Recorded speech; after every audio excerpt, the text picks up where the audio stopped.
The cloud just fell out of the sky. We tend to think of the digital world as a weightless, invisible realm, but the reality is that the internet is bound by gravity. It is made of concrete, steel, and highly vulnerable physical infrastructure. Millions of people in the United Arab Emirates woke up one morning to find their modern lives completely frozen. Apps for paying taxis wouldn't load, bank balances disappeared, ride-hailing services instantly ceased to exist. It was a total digital blackout.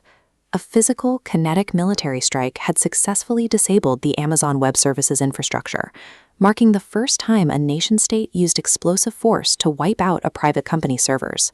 The attackers used waves of Shahed 136 drones. These are cheap, explosive aircraft designed to loiter in the air before crashing directly into a target. By launching them in massive swarms, the attacking forces completely overwhelmed the United Arab Emirates' sophisticated air defenses. The myth of an ethereal, untouchable cloud died that morning. Our digital lives are entirely tethered to stationary buildings, and those buildings are just as easily destroyed as a traditional power plant. The damage to the Amazon facility was severe, but the irony is that the building's own safety systems made it worse. When the drone struck, fire suppression protocols kicked in.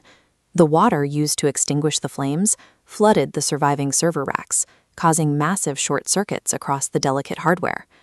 Look at this map of the Gulf Cooperation Council region. When the UAE facility was hit, the data pipelines supporting its digital economy snapped, resulting in total operational failure.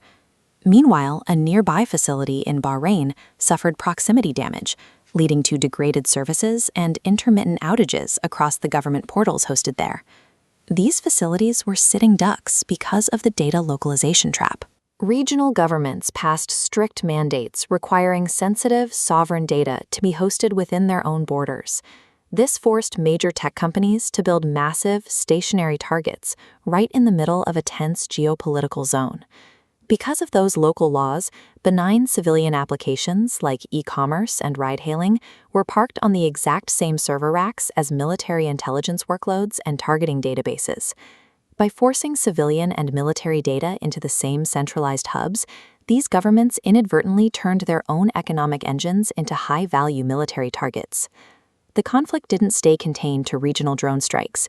It immediately jumped out of the physical world and into the global digital supply chain through massive, asymmetric retaliation.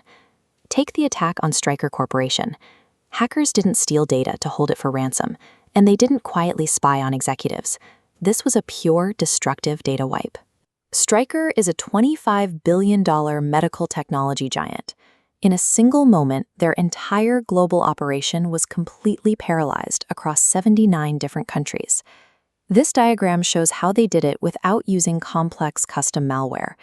The attackers simply hijacked the administrative credentials for Microsoft Intune, a standard, legitimate cloud-based platform that corporations use to manage and secure their employees' laptops and mobile devices. Once they had administrative access, the hackers issued a single remote wipe command that traveled instantly down every branch of the corporate network. Over 200,000 laptops, phones, and servers globally were erased.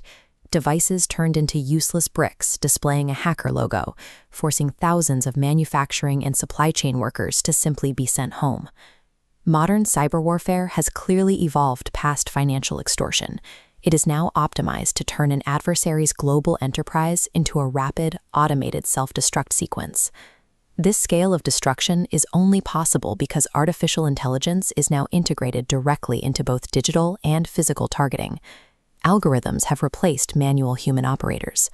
Machine learning algorithms autonomously hunt for vulnerabilities in the Internet of Things, the vast network of everyday connected devices.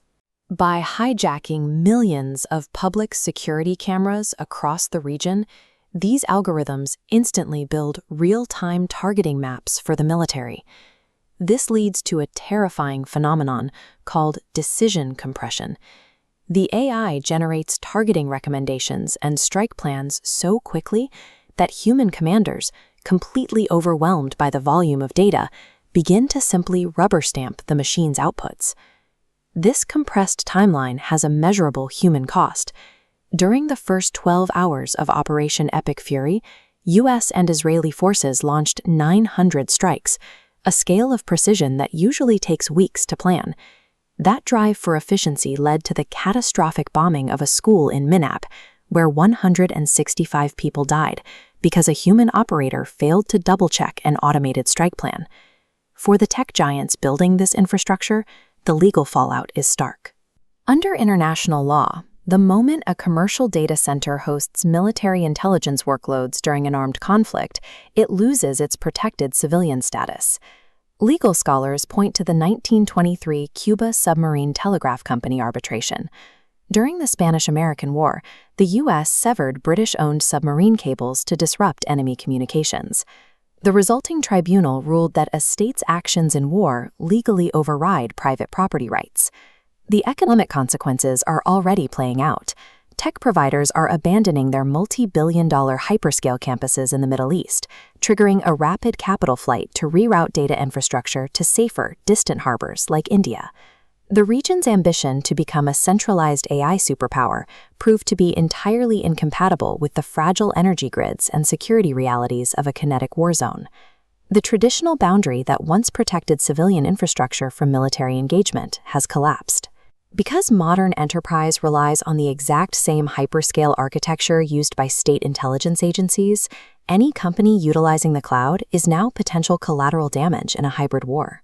The extreme centralization that makes cloud computing so fast and efficient has also created its greatest strategic vulnerability. Concentrating so much data in one physical place turns a server farm into a primary target. By 2026, protecting the cloud requires more than a firewall. It requires missile defense systems stationed directly outside the server racks.